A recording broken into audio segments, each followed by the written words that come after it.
don't think we've talked about this. One of the statistics is that 96% or 94% of the truckload carriers, truckload is point to point, not the LTL guys, the point to point full truckload, 96% have less than 20 trucks. So you say, oh, they're really small. What people don't do is look at the other way. 4% of all the trucks have about 2/3 of all the truck capacity. So the market is, yes, it has a long tail, but it's pretty consolidated at one end. And so because you have such a long tail and the barrier of entry and exit is very low for truckload, all you need is a CDL, a truck, and a smartphone at this point.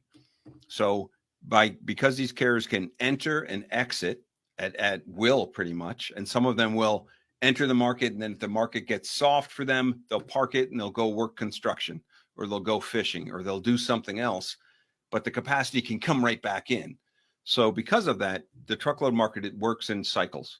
And we saw the biggest cycle was the pandemic cycle that really took off in Q2 of 2020, and it ended in Q2 of 2022.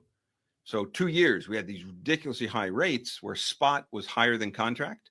And that's when every shipper wanted to go to contract, right? Because you didn't want to pay those spot prices.